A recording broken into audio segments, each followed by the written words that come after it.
Hello and welcome back to the A4Q Global Testing Summit. I'm delighted to now welcome Kari Kakkonen.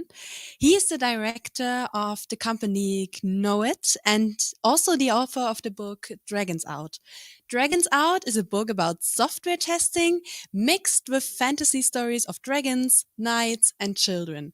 The book is a fun way to learn about software testing in a playful manner. In his talk, Kari Kakkonen will give us some insights about how children read the book and what they can learn about software testing. During the talk and also afterwards, you have the chance to leave comments. So feel free to ask you all the questions and ask us our questions. And I will hand over to Kari and have a lot of fun. Thank you. So we'll definitely are going to have some good fun. So I will share you some insights on how we can learn from how children learn. So a man of many hats. I think I should mention Eurostar Testing Excellence Award winner last year, and also Tester of the Year winner in Finland last year. We're happy about that. The company Knowit is 4,000 people in Nordic countries.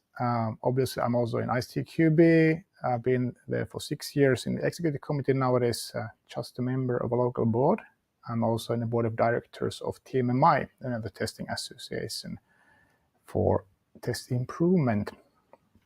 But that's my background. So man of many hats, this time the hat of teaching children and adults about software testing in a fun way.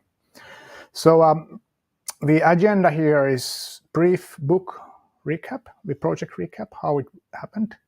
Then I'll explain a little bit of why should we teach testing to children. Then we go into some fantasy examples inspired from a book.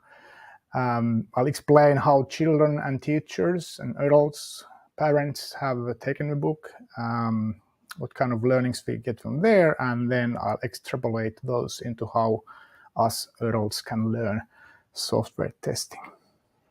So, book project recap. So I got a spark to write books, to author books. Then I participated James Whittaker's storytelling workshop. Really great stuff and inspiring content. And I think his message is that we can get our ideas through much better if we tell our stories, not just give facts and opinions, but actually give stories. A story is more memorable. It is helping us improve the world. And my story is about testing for children. So why testing is good for children? I think we do need lots and lots of testing in the world. We also need more and more coding. Coding and testing, of course, go hand in hand. World, in many societies, many countries, they have already started educating children to software coding, software development in general, but it's really programming oriented. And that will help to alleviate some problems of too little resources, too little testers and developers out there in the world. But most likely, if we don't change, if we don't also educate testing to children, we are going to have too few testers in a few years. So I want to fix that by bringing knowledge about testing through books and related material to children. And I'm happy that the testing community is helping me in doing this. So the book project in one slide with timeline starts really from 2014. So when I saw Linda Liukas, the Finnish author, who wrote Hello Ruby, the book about coding meant for children of kindergarten age, so 6 or 7 years old.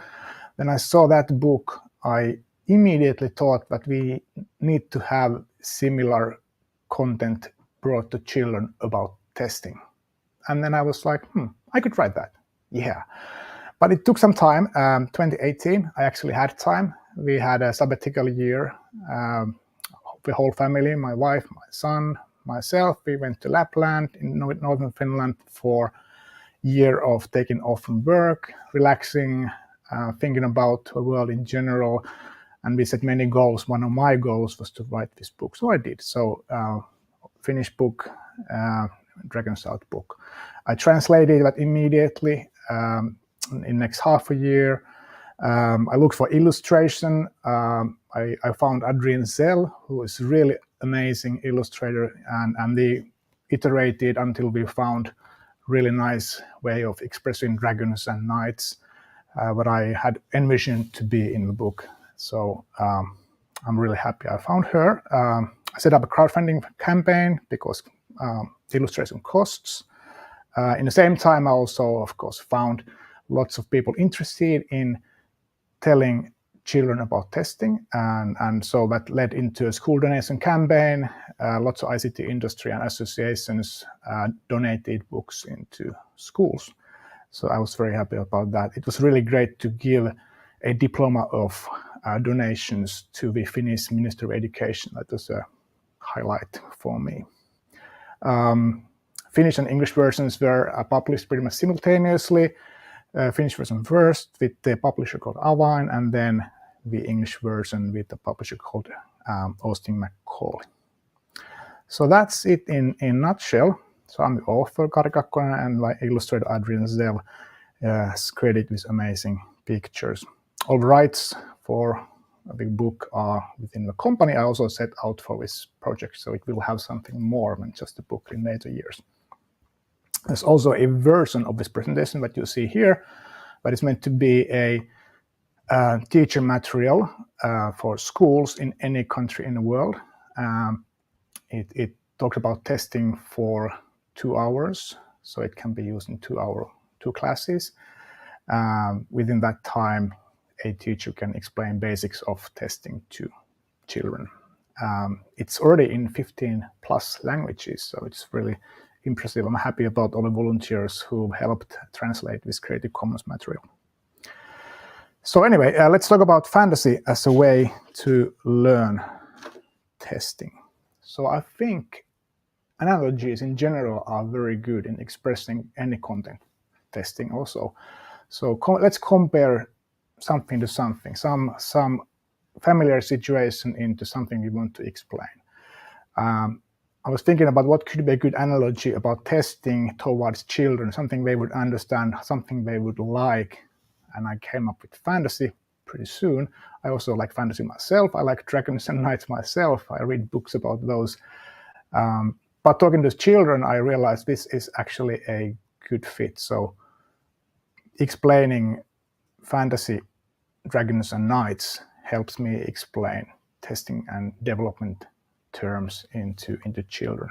So briefly, it means that when you find a dragon, that's a defect. When you beat the dragon, that's a knight beating the dragon. That would be developers and testers finding a defect and removing it from a software. So any concept in software testing and software development actually can be put into the terms of fantasy. So let me give you some examples.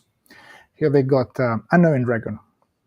Red one, small wings, doesn't really fly, breathes fire, likes to eat lambs. It's quite difficult to find, but once you find it, it's quite easy to get rid of.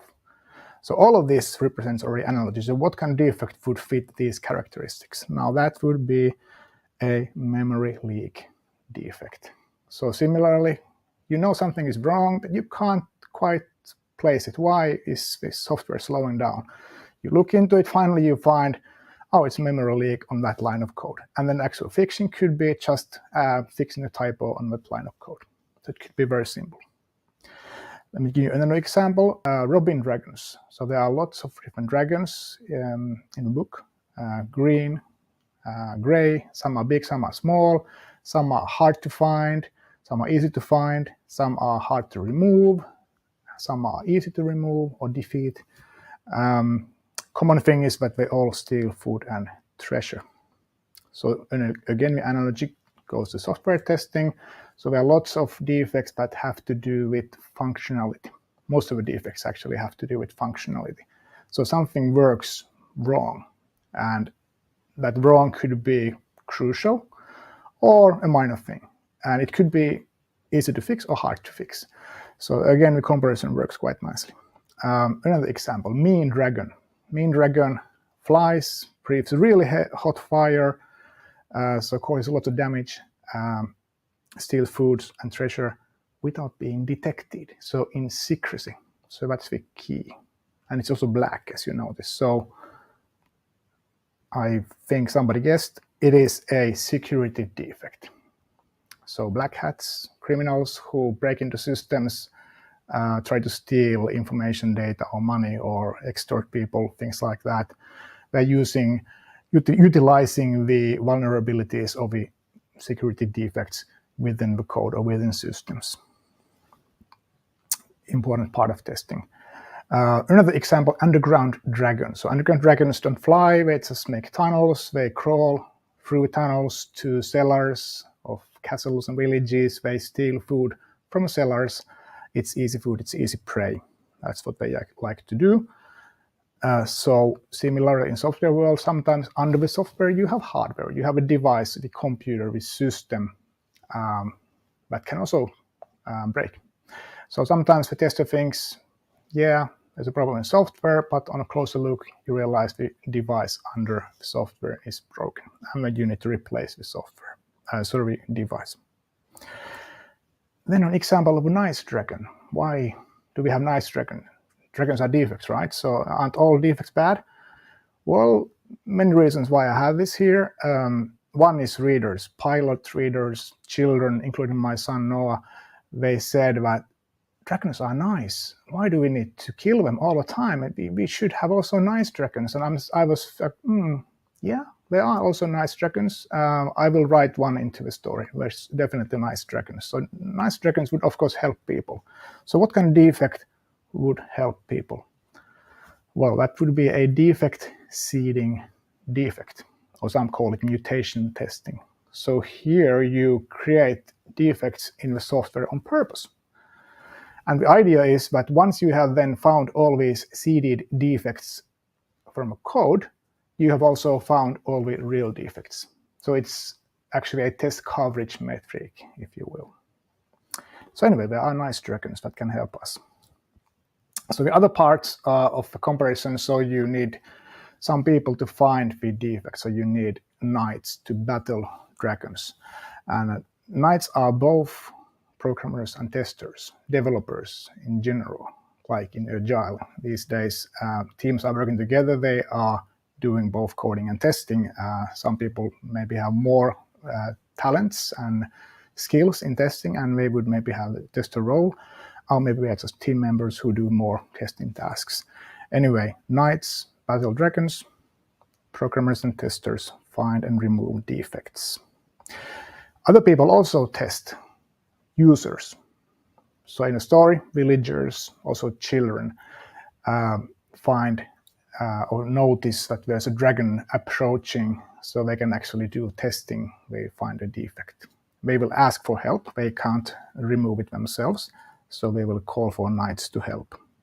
Users will ask developers to fix the program. There's a certain type of villagers, which is hunters, which can also kill dragons sometimes, not always. So if there's a really bad dragon, they need to call for help from knights. So in a similar fashion, operations or IT support, they look into this software all the time, they make it run, they fix smaller problems, and if it's a bigger problem, they talk to the developers or the DevOps team in general. They could be part of a DevOps team if you have a DevOps. Then you have lords and ladies. So they are really needed. Somebody needs to pay the bill of maintaining an army, or pay the bill of creating a software. So lords and ladies represent product owners and management of companies. You also have sages. So some experts are always needed. Sages know lots of things. So in fantasy world, they will help knights and villagers and everybody. And in a similar fashion in software world, experts could be experts in many things, but for example, usability, security, or performance, and they would give the expertise to find these certain types of defects. So you notice that fantasy actually provides lots of nice analogies, nice examples of how to learn different concepts in development and testing. So next, a few results from readers. So I've run a few surveys to teachers. I've talked to lots of teachers and other readers and also children directly. So next, let me show you a few numbers from the surveys. These numbers are from teachers who got donated books and used them in their classes. And this slide shows that they mostly used it in coding classes in schools. Actually, my assumption was that math class would be a good home for software testing teaching. Based on these numbers, coding classes are a better fit, natural. I ran the same question in a teacher trade fair, and here actually math class comes up as a bigger answer. So actually math and coding get most votes together. So these would be the classes where teachers like to talk about software testing topics. Another question was, what is interesting about this way of learning, books and dragons and testing combined?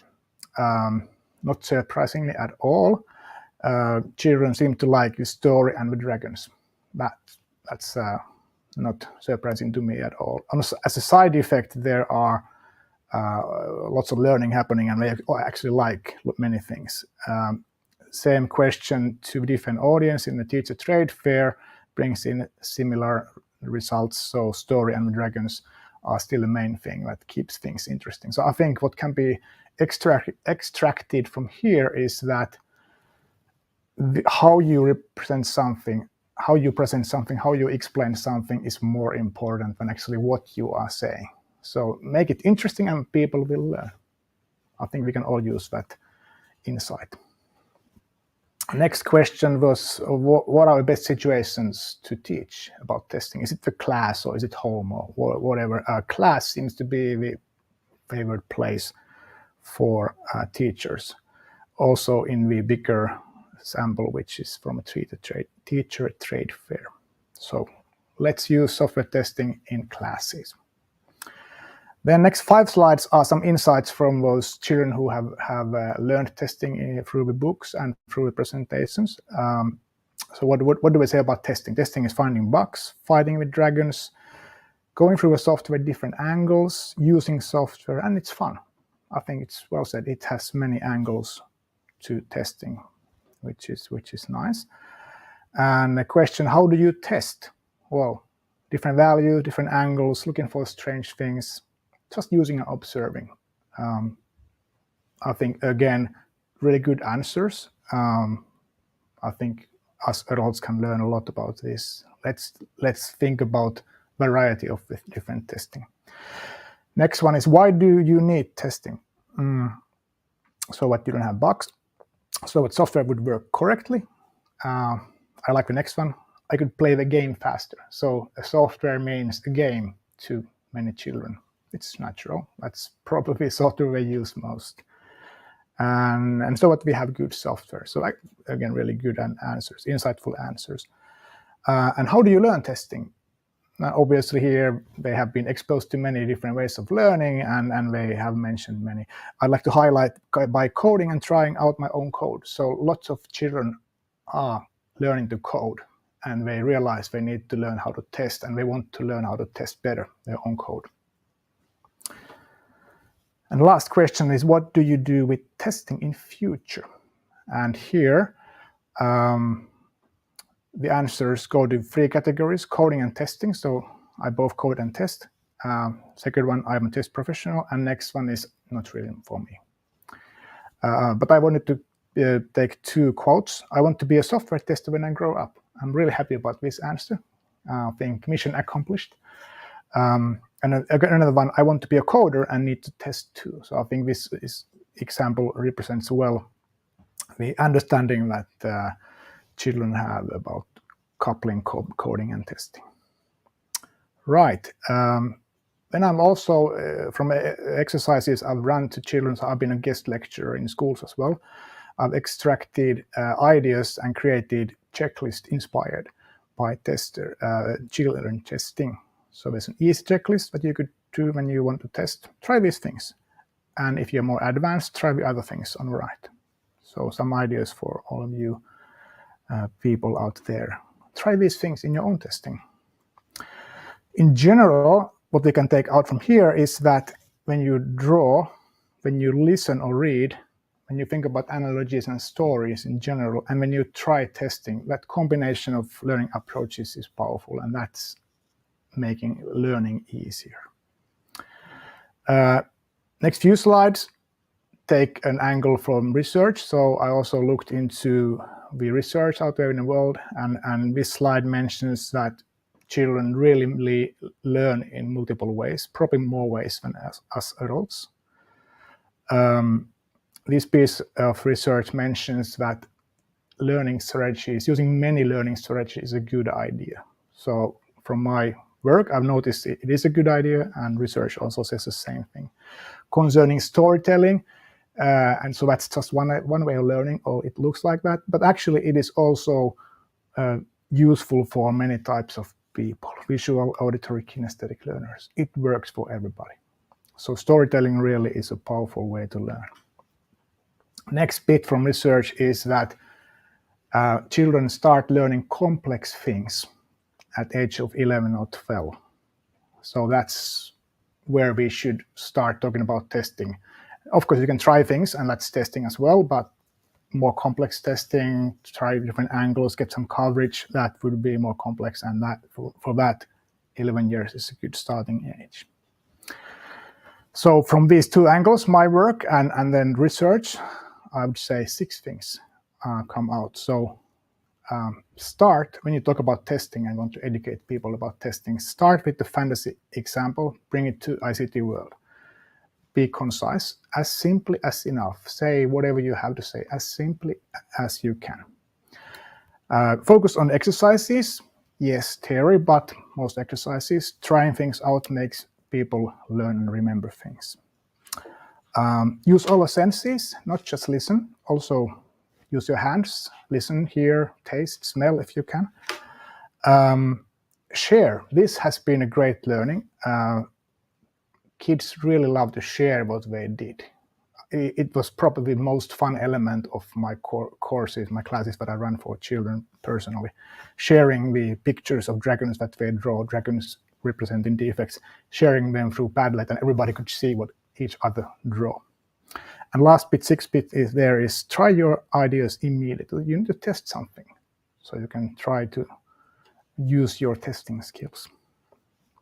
All right, so let's take this into adult learning. So what can we adults learn from these 6 points? So I've extrapolated these. Analogies could be anything. So I have a slide of each of these. Concise, works on its own. Hands-on exercises, more focus on that. Use all the senses means more things, different things to adults than children. Mind maps, for example. Common workspace, so the sharing part would be really working together on a virtual area, for example. And then test. Same thing as for kids. So let's look at the 4 things a little bit separately here. So analogies, where do you compare it to? You can compare it to anything. Actually, when I've been going to conferences past 25 years, pretty much every conference somebody is explaining testing through an example to a hobby, mostly. And anything that comes from your own life, when you talk about your experiences and when you relate that example into testing. So like testing is like driving a car, or testing is like playing football. People get this idea. Of course, you need to think about what do the people who learn, what do they understand as their normal life. So we don't talk about football if nobody plays football, for example. But analogies are powerful. Use something that everybody is familiar with. Next one is clear, concise communication. So here we have 2 parts. One is the learning part, so also for adults. So if we want to learn some testing concept, let's try to see the key elements of that testing concept. And we are most likely to learn it better. I mean, there are books and research about testing, but the key elements are there to be taken. So you need to simplify, and also learning for adults will be easier. The other side of a coin is that when you do testing then in your project, in your teams, for your products, it's important to have a clear view of testing. What exactly are you testing and why? People will challenge you. Why do we need to test this much? You need to be able to clearly say, this is my test mission. This is our test mission together, not just mine as a tester, but everybody's, the whole team's view. And then testing will be accepted as part of good quality in the software. Hands-on exercises. So the world has been full of courses and books, and there's a trend happening, which is good that it's happening, which is that there needs to be more exercises, there needs to be more hands-on trying. So when you learn testing, you really need to apply it to your real life. Real life examples on a course, for example, hands-on exercises, hands-on objectives, but also immediately after you learn something, you should try it in your own work, in your daily life. Next one is all the senses. So for adult learning, listening to somebody, talking to somebody, already many senses used, but also writing. So doing something while you learn. I would actually recommend everybody to write a mind map, draw a mind map actually, keep notes in general when you learn something. Even if you throw those notes away after you learned, you still have a better memory of what you learned. So the act of writing something down or drawing pictures about what you learn, what you think, what you understand, makes you learn better. So it's really about using multiple senses. So my favorite thing about note-taking before COVID-19 was really mind maps, which is why the example is here. Now my favorite thing actually is group memory, or shared workspaces, or shared whiteboard tools.